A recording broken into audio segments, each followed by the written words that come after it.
जय श्री राधे, जय श्री कृष्ण। आप सभी को पाप मोचिनी एकादशी की बहुत बहुत शुभकामना, बहुत बहुत बधाई। चैत्र कृष्ण एकादशी का नाम ही पाप मोचिनी एकादशी है। इस एकादशी का जो नाम है अपने आप में अर्थ को प्रकट करता है। जो एकादशी का व्रत आपके समस्त पापों से उद्धार करा दे, जिस एकादशी के व्रत के प्रभाव से आप पापों से मुक्त हो जाएं, इस एकादशी के व्रत करने मात्र से आपके समस्त पापों का प्रायश्चित हो जाए, उसी को पाप मोचिनी एकादशी कहा जाता है। हर एकादशी का अपने आप में बहुत बड़ा प्रभाव है और हर एकादशी अपने आप में बहुत अमूल्य है। एकादशी के व्रत से भगवान श्री हरि अहर्निश प्रसन्न होते हैं, सभी भक्तों पर कृपा करते हैं।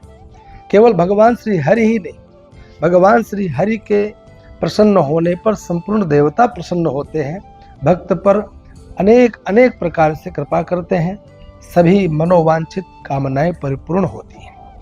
एकादशी का व्रत हो चाहे कोई भी व्रत हो, व्रत का नियम जप तप पूजा पाठ स्तोत्रों का पाठ मंत्र जप, यही सब व्रतों के नियम होते हैं। व्रत का मतलब होता है दृढ़ता, संकल्प।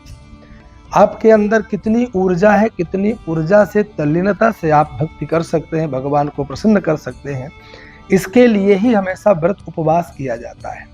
उप का अर्थ मैंने अनेक बार वीडियो में बताया, समीप होता है। उप का मतलब होता है समीप। जिस दिन आप भगवान अथवा अपने इष्ट देवता अथवा तिथि से संबंधित जो उपवास व्रत कर रहे हैं, उस देवता के प्रतिपाद्य देवता के समीप में रहते हैं, वही उपवास कहलाता है। यानी कि एकादशी के दिन हम लोग भगवान श्री हरि के समीप में रहने का प्रयास करते हैं, भगवान श्री हरि की उस दिन पूजा करते हैं। और साधारण पूजा नहीं, राजोपचार षोडशोपचार इत्यादि विधि से पूजन करते हैं। वैसे तो हर भक्त भगवान श्री हरि की उपासना करता ही है, पूजन करता है, मूर्ति को स्नान कराता है, परंतु उस दिन विशेष पूजन और अर्चन किया जाता है। एकादशी के दिन प्रातःकाल जल्दी उठकर स्नान करके और बैठकर भगवान के सामने, चाहे वह लड्डू गोपाल हो, शालग्राम भगवान हो, चाहे लक्ष्मी नारायण हो, आपके कोई भी इष्ट देवता हो, भगवान लक्ष्मी नारायण हो, चाहे राम जी हो, चाहे सीताराम हो, चाहे राधा कृष्ण हो, जिनके सामने आप बैठेंगे सबसे पहले आप संकल्प लेते हैं कि हे मेरे आराध्य, आज मैं आपको प्रसन्न करने के लिए इस व्रत को करने जा रहा हूँ, उपवास करने जा रहा हूँ, मुझे शक्ति प्रदान करने की कृपा करें। मेरा यह व्रत परिपूर्ण हो, मेरा यह संकल्प सिद्ध हो। और आप उस दिन संकल्प लेकर के भगवान श्री हरि का वह व्रत करते हैं जिसे हम एकादशी कहते हैं। और इस बार की एकादशी तो अपने आप में बहुत महत्वपूर्ण है, क्योंकि इसका नाम ही पाप मोचिनी।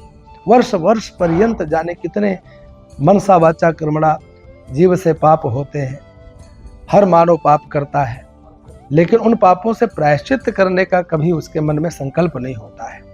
तो समस्त शास्त्रों ने, वेदों ने, उपनिषदों ने, पुराणों ने हमें अनेक अनेक मार्ग प्रशस्त किए, जिनमें एक यह भी मार्ग है कि हर एक वैष्णव, हर एक भक्त एकादशी के व्रत के प्रभाव से हमेशा हमेशा अपने पापों का उन्मूलन करता रहे, प्रायश्चित करता रहे।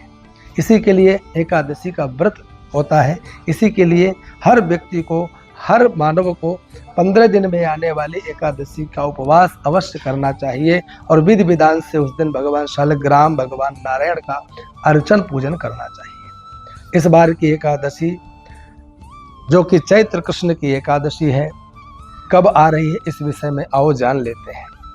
इस बार की एकादशी मंगलवार 25 मार्च को आ रही है। 25 मार्च मंगलवार को प्रातः 5:05 से यह एकादशी प्रारंभ होगी, जो कि 26 मार्च बुधवार को प्रातः 3:45 तक एकादशी चलेगी। अर्थात 25 मार्च मंगलवार को प्रातः सूर्योदय वेला में यह एकादशी हमें प्राप्त हो रही है। इसलिए हमको वह एकादशी का उपवास करना है जिस एकादशी के पश्चात पारण के लिए हमें 26 मार्च बुधवार को प्रातः द्वादशी प्राप्त हो। यानी कि 26 मार्च प्रातः सूर्योदय वेला में हमें द्वादशी प्राप्त हो रही है। इसलिए 25 मार्च मंगलवार को इस पाप मोचिनी एकादशी का व्रत करना है।